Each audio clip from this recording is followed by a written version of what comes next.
Olá pessoal, estamos de volta com a nossa série de vídeos de como se preparar bem para o processo seletivo do mestrado em Direito. E no vídeo de hoje eu quero conversar um pouco com vocês sobre os principais erros que os candidatos cometem na prova escrita do mestrado.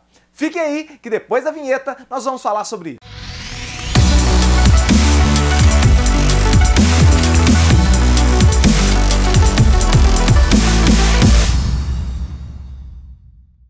O primeiro grande erro que eu tenho visto muitos candidatos cometendo na sua dissertação para o mestrado é que eles fazem rascunhos.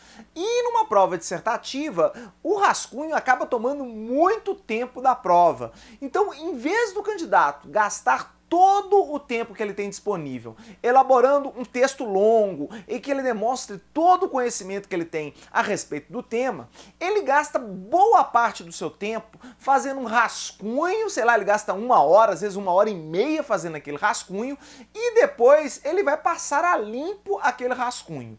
Então ele acaba tendo metade do tempo útil que ele teria para fazer a prova para fazer o texto dele, porque ele vai fazer o rascunho e depois ele vai passar a limpo. Então, em vez de ele escrever 8 laudas, ele acaba escrevendo 4 laudas sobre o tema. O que pode ser bastante problemático se nós imaginarmos que o tempo é bastante curto para que ele exponha todo o conteúdo do ponto sorteado. Então, eu decididamente não recomendo aos candidatos fazerem rascunho. É melhor vocês rasurarem a prova, não vejo problema nenhum no candidato cometer rasuras. Ninguém, evidentemente, consegue hoje em dia escrever a caneta sem errar, sem precisar mudar alguma coisa. Isso é absolutamente normal, ainda mais nos tempos de hoje, que nós estamos acostumados à digitação, seja no computador, seja no celular. Então é absolutamente normal que o candidato, evidentemente, rasure alguma coisa na sua prova. Quanto a isso, não há problema. Agora, fazer um rascunho inteiro para depois passá-lo a limpo, me parece um desperdício de tempo gigantesco e eu decididamente não recomendo os candidatos fazerem isso. Aliás, o que eu tenho percebido é que os candidatos têm gastado muito tempo fazendo rascunho e acabam fazendo textos menores por conta disso. Um segundo problema que não afeta diretamente a correção da prova, mas pode afetar indiretamente, são as letras. Na verdade, ninguém tem obrigação de ter uma letra boa, uma letra bonita, né? Mas é importante que a sua letra seja legível, sob pena de comprometer a leitura. Imagine que seu examinador vai ter que parar toda hora para ficar tentando entender a sua letra. Isso, é claro que ninguém vai tirar ponto de você por sua letra ser feia, mas compromete a dinâmica da correção, compromete a leitura da prova, porque toda hora o examinador vai ter que parar para entender o que você está querendo escrever ali. Então é ideal que você faça a letra bastante clara, bastante inteligível, ainda que seja feia, pouco importa se a sua letra é bonita ou feia. O que é importante é que as pessoas leiam com fluidez o texto que você escreveu e que não tenham que ficar parando toda hora para ler aquilo. Claro, insisto, você não vai perder ponto por ter uma letra feia ou por ter uma letra mesmo ilegível, mas isso compromete o quê? A fluidez da leitura, o que pode acabar prejudicando um pouco aí na hora da compreensão geral das ideias que você passou no seu texto. Um outro erro bastante comum que eu tenho observado na leitura e na correção das dissertações do processo seletivo é que os candidatos tendem a fugir ao tema. Muito cuidado com isso. Se foi sorteado um determinado tema, é preciso que você foque naquele tema e não desvie para um tema que você acha mais interessante ou um tema que você tem maior domínio, porque evidentemente a banca não vai valorar isso. A banca está preocupada com o tema sorteado, ela quer que você exponha o tema sorteado. E se você começar a falar muito sobre um outro tema que não tem nada a ver com a questão, isso não vai melhorar o seu conceito geral da prova. Então é importante você entender que, se foi sorteado o tema maçã, não fale sobre banana, né? Porque isso não vai resolver o seu problema, isso não vai demonstrar que você tem erudição sobre o tema. Na verdade, você pode fazer uma excelente prova sobre banana, mas se o tema sorteado foi sobre maçã, infelizmente você não terá uma nota boa ou mesmo qualquer tipo de nota. Às vezes você vai tirar 0 na prova, né? Se você fugiu completamente do tema, você vai acabar tirando 0 na prova. Então é melhor que você fale menos sobre o tema sorteado do que você enrole falando sobre outro tema que você domina mais, porque evidentemente não tem criança na banca e todos vão perceber isso, que você está desviando do assunto para um tema que você domina mais. Então, muito cuidado com isso, tem sido muito repetitivo esse tipo de erro e, inevitavelmente, o resultado não é bom para o candidato. Outra coisa que eu tenho observado muito na correção dessas provas é que os candidatos, às vezes, eles começam a dissertação extremamente bem, eles começam a prova mostrando um domínio grande sobre o tema, mas eles param muito prematuramente. Eles não abordam todos os temas que poderiam abordar dentro da temática sorteada.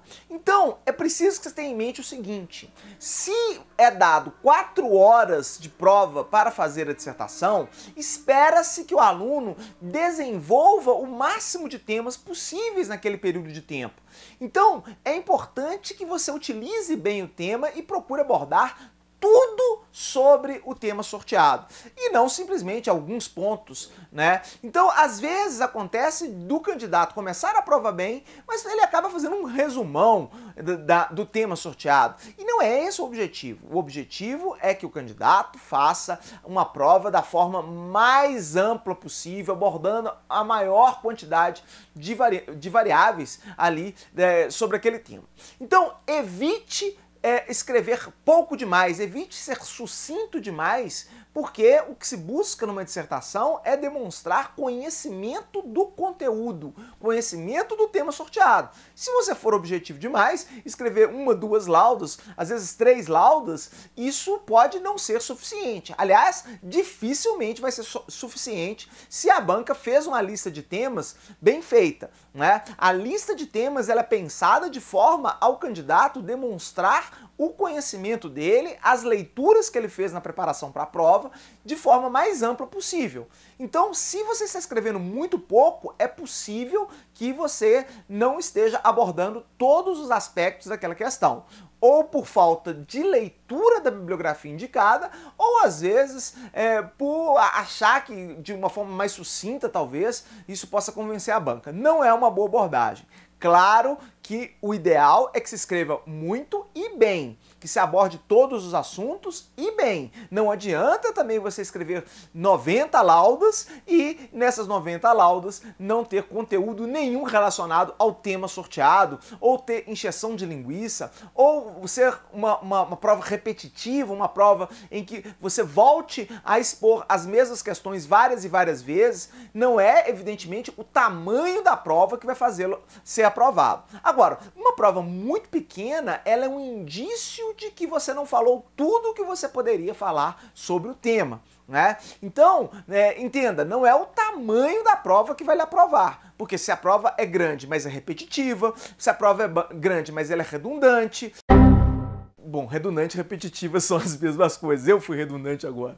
Se a prova é grande, mas ela é repetitiva, ou há um desvio do tema proposto, ou se há erros na prova, evidentemente isso não vai resolver a vida do candidato, ele vai ser reprovado do mesmo jeito. Agora, se a prova é pequena demais, cuidado, se você escreveu 2, 3 laudas só numa dissertação com um tema que é dado 4 horas para você escrever, é sinal de que tem algo errado na sua prova, possivelmente você está deixando de abordar muitas coisas. Ou gastou seu tempo fazendo rascunho e aí agora vai passar a prova limpo, perdeu tempo e a sua prova vai ficar superficial. Outra questão que eu tenho observado bastante é que às vezes os candidatos não relacionam os diversos temas, não relacionam a bibliografia que foi indicada para fazer a prova.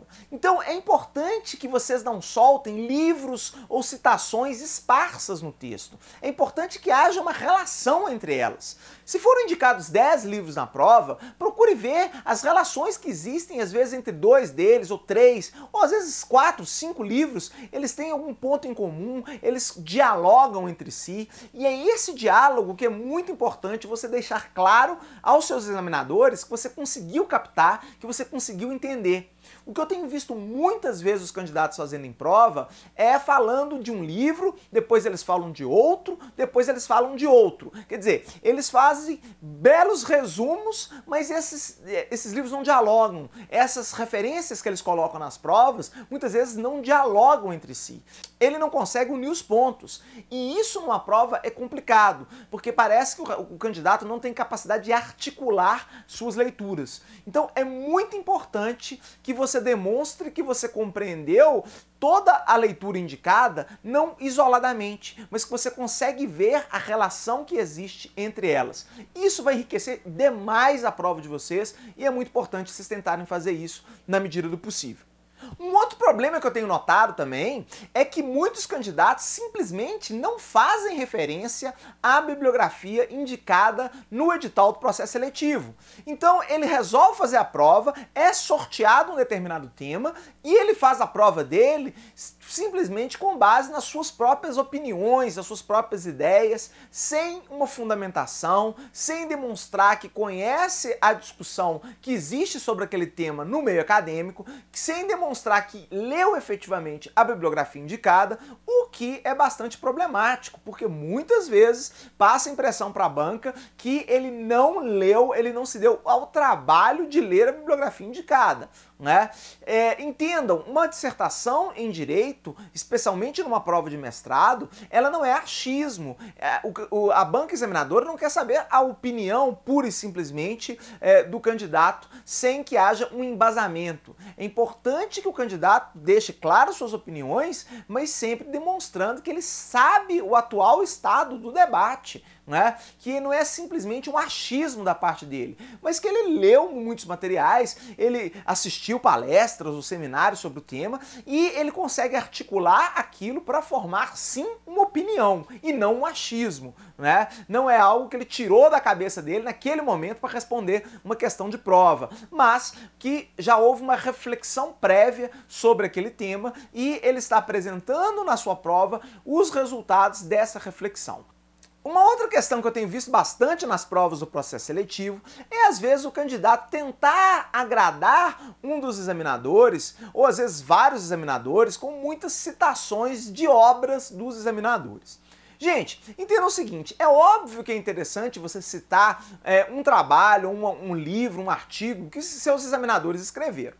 Agora, é importante que isso seja contextualizado, não seja aquela mera citação de puxa-saquismo ou de reverência ao examinador. É importante que você faça a citação dentro de um contexto e que não seja uma citação vazia. Né? Às vezes, não adianta você citar lá na prova...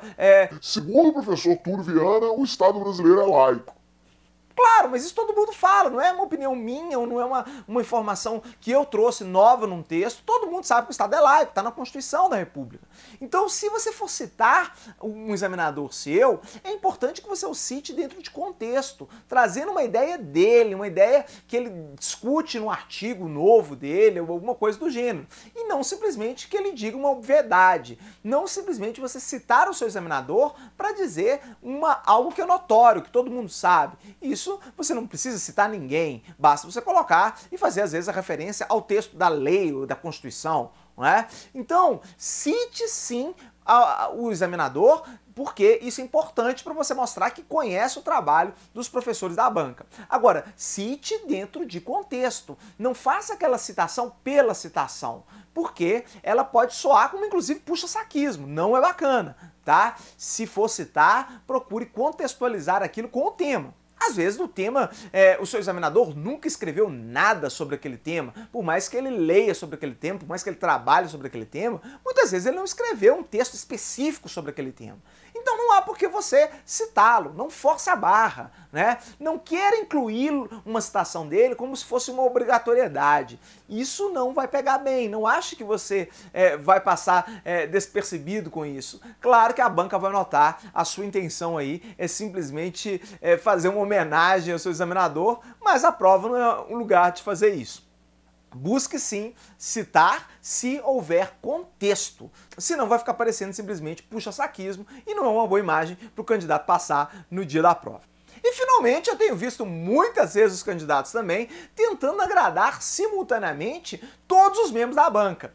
Às vezes, inclusive, os membros da banca têm opiniões diferentes sobre um determinado ponto. E aí é difícil, evidentemente, agradar a gregos e troianos. Uma tarefa ingrata e impossível para o candidato. Então, não fique nessa ânsia de agradar todo mundo. Expresse as várias opiniões que existem sobre o tema e deixe a sua opinião de forma clara, de forma precisa, fundamentada, não seja um mero achismo, mas que você tem base para fundamentar aquilo, mas não tente agradar a todos os membros. Se você tentar agradar todos os membros da banca, o mais provável é que você desagrade a todos, porque você vai ficar como aquele candidato em cima do muro, aquele candidato que não toma partido, aquele candidato que não tem opinião própria formada. É importante que você deixe claro, com respeito às ideias contrárias, mas não fique nessa ânsia aí de agradar a todos, porque isso é impossível, não é? E não é isso que vai te fazer ser aprovado ou reprovado. É a sua capacidade de fundamentar e articular ideias. Se você não é capaz de fazer isso, não vai ser agradando ou criando a simpatia com os membros da banca porque você defende uma ideia igual a deles, que você vai passar, né? As boas bancas, pelo menos, tendem a preferir candidatos que são extremamente articulados e pensem de uma forma um pouco diferente. Claro, você não pode fugir do tema da linha de pesquisa, senão é melhor você procurar uma outra banca, uma outra instituição, às vezes, para fazer o seu trabalho, mas que você tenha divergências é muito natural, ninguém vai ser reprovado por uma divergência. O que não pode acontecer, evidentemente, é que se fuja à própria linha de pesquisa, aí não tem jeito, né? Mas uma divergência não vai reprovar ninguém, e é natural que quando há 3 examinadores, em algum momento você vai surgir uma divergência com um dos 3. Não tenha medo disso, se você fizer de forma educada, evidentemente, e de forma bem fundamentada, isso não vai, em princípio, lhe prejudicar. Se for uma banca séria e uma banca razoável, decididamente isso não vai te prejudicar. Não tente agradar a todos, porque se você tentar, é mais provável que você desagrade aos 3. Bom, era isso. Esses são, de cabeça, assim, os principais erros que eu tenho notado ao corrigir essas provas do processo seletivo. Claro que tem muitos outros, né? Mas o que tem realmente comprometido as provas não é nem os candidatos falarem ou escreverem coisas erradas na prova. O que mais tem comprometido é justamente esses pontos que, quando praticados mais de um deles, quando unidos essa série de pequenos defeitos, às vezes causam um estrago grande e a prova fica sem condição nenhuma de receber uma boa nota. Então tenha em mente que, se você conseguir evitar pelo menos esses pontos que eu já falei aqui, é muito provável da sua prova já ser bem razoável e ser candidata a aprovação para a próxima etapa do exame. Se você tiver um cuidado em relação a esses pontos, você vai fazer pelo menos uma prova razoável. E quando você tem uma concorrência, como eu tenho visto cada vez mais, que não se preocupa com esses pontos, a prova razoável às vezes já é suficiente para te levar para uma prova oral, porque o pessoal tem pecado muito nas provas escritas, as provas têm ficado superficiais, as provas, muitas vezes, elas não têm abordado todos os pontos da matéria, e isso, evidentemente, compromete muito a prova e fica difícil do candidato ter uma nota, inclusive, para ser aprovado. Bom, era isso. Espero que esse vídeo tenha ajudado vocês a refletirem um pouco, ajudado vocês a se prepararem para futuras provas aí de processos seletivos no mestrado. E se vocês gostaram desse vídeo, deixem seu comentário, curta este vídeo e compartilhem esse vídeo com os amigos para que mais pessoas possam conhecer o nosso trabalho aqui no canal. Era isso. Espero que tenham gostado do vídeo. Um grande abraço e até a próxima.